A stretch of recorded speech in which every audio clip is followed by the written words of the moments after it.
दा मामानि इसारायावहाय गोरलैयैनो देरहाबोदों। बेजों दा नोंथांमोना खुसि। दाखालि नोंथांमोना देरहानानै जा रंजादों बे रंजानाया BPF दोलोनिबो नङा। दा जोंनि बर'नि पलिटिसियानफ्रा मामाजों फिदिं जागासिनो दङ, ओरै लारै खालामजागासिनो दङ। दा बन्धुमोन, जेब्ला प्रमद बर' बिथांनि सरकारा 5 बोसोर सरकाराव दंमोन, अब्ला UPPL दोलोनि गोबां इउटुबारफोर आरो ससियेल मिडिया क्रिएटरफोर आरो मा होनो बिदिखौ फेसबुक सालायगिरि बिथांमोनहा बिराद गिदिर गिदिर बाथ्रा बुंदोंमोन आरो 15निफ्राय 20 बोसोर सरकार खुंनायनि बाथ्राफोर, नङा होमब्ला? दा बेफोरखौ गोसोफ्राव माने बिराद रोफै फैयो आरो दा बोरैबा गोसोखांबा लाजिनो ओंखारो, नङा होमब्ला?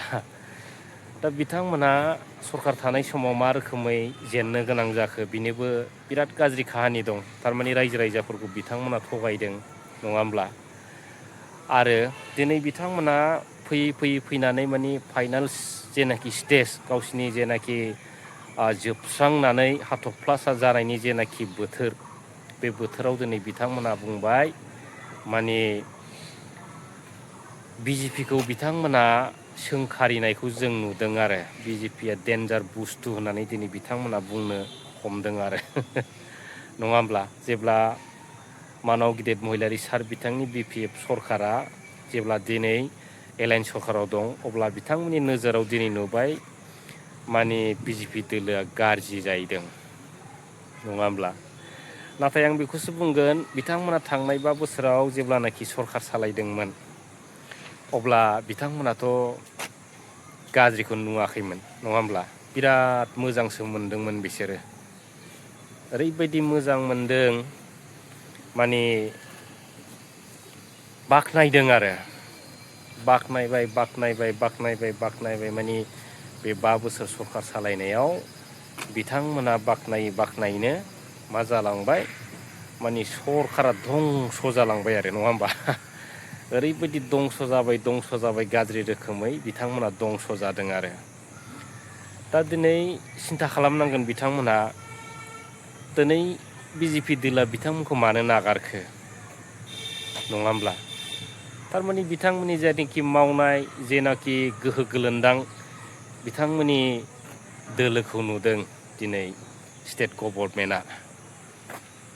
दा बैबायदि लोरबां दोलोखौ जुदि लायोब्ला दिनै बिथांमोनाबो सिन्था धारना खालामो बे UPPL दोलोखौ लानानै मा जाबावनो, माने बे लोरबां दोलोजों जानानै गावनि दोलोखौ मोनसे लोरबां खालामनायनि जेनाखि थासारिफोरखौ बिथांमोना नुनानै दिनै एकदम माने बिथांमोनखौ माने नागारबाय आरो, जोदलाबाय खाफाल बिखायाव, नङा होमब्ला?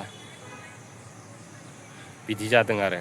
दा बिथांमोना बेखौनो बिराद गोदै सिमां नुदोंमोन, बर' जाथिनि बिराद मोजां मावग्रा, बर' जाथिनि बिराद डेभेलपमेन्ट खालामना होगोन आरो BTR जेनाखि एग्रिमेन्ट, बे एग्रिमेन्टखौ दाफुंगोन, बे एग्रिमेन्टनि दारै बिराद बर'फ्रा डेभेलप जागोन आरो रन्जन दैमारि बिथांमोना माने जेलनिफ्रायनो खारनला जोब्बाय, उदां अख्राङाव फैबाय होनलाबायनाय बैफोर माने भिडिअ'खौ दाबो नुयो आरो, खिन्थु दासिमबो गवाखै।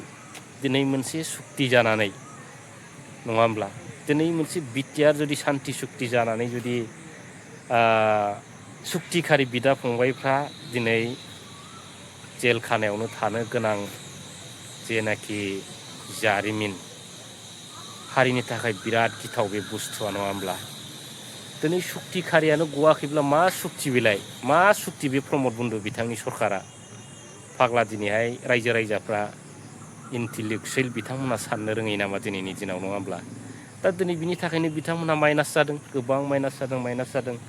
बेफोरबायदिनो जेनलांबाय थादों आरो बिथांमोना। आरो फैगोन समाव बिथांमोननि दोलोआ माने जिबौ सिनस्रि बायनाय, माने मानसिफ्रा एक्सिडेन्ट जानानै सिनस्रि बायनाय, बेफोरबायदि अबस्थायाव फैबाय आरो बिथांमोना, माने बायग्लिला जोबनानै सिखारनो हायै अबस्थायाव फैबाय। दा बेफोरखौ नोजोर होयोब्ला जों नुहुरो फैगोन 5 बोसोरनि उनावबो बिथांमोननि जेनाखि बे दोलोआ, उल्थांलाय फाल्थांलाय दोलोआ माने थानाय नंलाखौ जों नुहुरदों।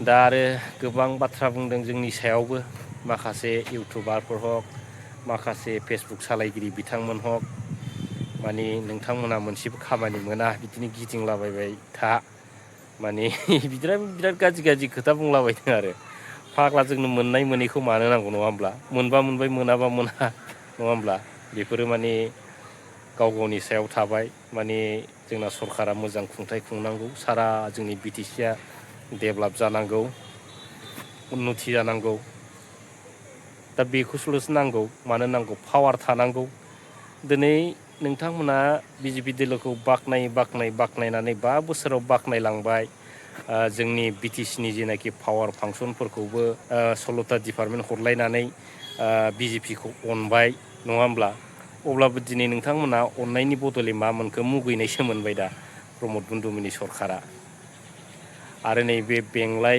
इउटुबारमोन बिथांमोन बायदियाथ' जघन्य खर' गाज्रिसो बिथांमोनाव जेबो गैया माने जुजाय मेलेमसो आरो बिथांमोना जुदि साननो रोंगौमोनब्ला बे बाथ्राखौ बै समाव मानो बुङाखै आरो दिनै बिथांमोना बिपिएफ दोलोखौ बुंदों बिजेपिनि इसारायावसो माने सरकार दादों नङा होमब्ला बिथांमोननि बुंनायबा आरो मा बुंबावदों बे रंजानाया बिजेपिनि रंजानायसो बुंदों खिन्थु नोंथांमोननि दिनावसो बिजेपिनि इसारायाव सरकार दादोंब्रा खिन्थु बिपिएफआ बिजेपिनि इसारायाव सरकार दायाखै आरो मा होनो